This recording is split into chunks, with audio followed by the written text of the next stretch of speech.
Buenas noches. One thing that parents can appreciate is a good preschool program.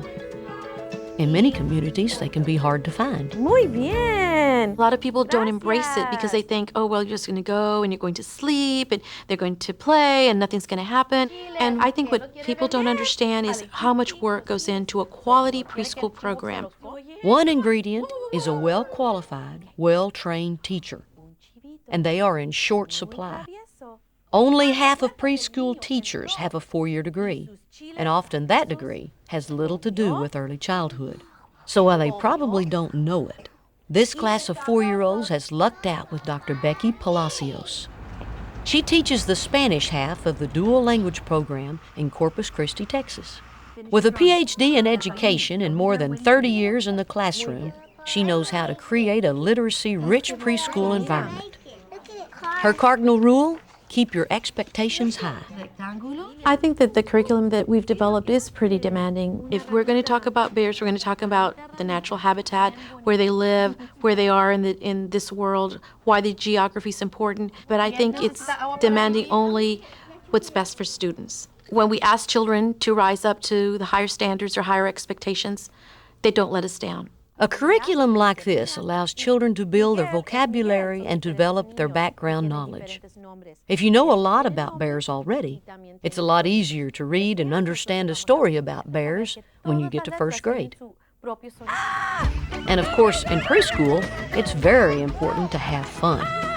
When children are actively engaged, collecting leaves or playing with a purpose, they develop the social and early literacy skills, which will help them succeed in school. Dr. Robert Pianta has been studying preschoolers for more than 25 years. We know they learn how to get along with other kids, they learn how to line up and be able to find the bathroom in a school, and we know that they learn things about the world, about math and shapes and letters and numbers, all of which roll into the skills that make a big difference on that first day of kindergarten. Keeping all these 4-year-olds on track is no easy job. When you enter the classroom, especially in a preschool program, you have to be high energy, high patience with the students, and be well prepared. Dr. Palacios has 23 students in her class, 22 4-year-olds and one 30-year-old, Denise Caldera. When I started my lesson, I said, okay, everybody sit down quietly, cross your legs, and put your hands on your lap. Denise attends Texas A&M University, and she's studying to become a teacher. She spends part of every day observing and working with Dr. Palacios. Denise has seen already how much this can help. We're going to be there every day, all day. It's basically we're going to be in charge of the classroom. We're going to have to implement lessons. We're going to grade. We're going to have parent conferences. And if we have no exposure in the classroom and we don't know what it's like to be in the classroom, then we're going to be completely lost. The combination of college coursework and a mentor like Dr. Palacios is giving Denise the tools she'll need to manage a classroom by herself. In the training of early childhood educators, it's critical that the training programs offer them opportunities to go in there and practice executing their knowledge of child development with children. To get support about that and feedback about that from somebody who's experienced and knowledgeable. And those kind of experiences have been shown in a lot of research about the training of teachers to be probably one of the most critical features in predicting those teachers' skills when they have a classroom of their own. Before I started working Dr. Palacios, I thought preschool was about babysitting and naps and playing. But after watching her, I mean, these kids go through strict curriculum. By no means is it nap time and daycare. What have you experienced? What do you see in classroom management? Well, you saw my second lesson. Out of 7 kids, 4 were crying. Yeah. Almost myself included. I was so close to crying. I was trying everything with them, and it seemed like nothing was working. So why didn't I bail you out? Because in my classroom, there's going to be nobody bail me out. I'm going to be on my own, and I have to handle it. Yeah, and I wanted you to realize that you have to learn what doesn't work so you can understand what will work. I think being a clinical teacher to pre-service teachers is really important.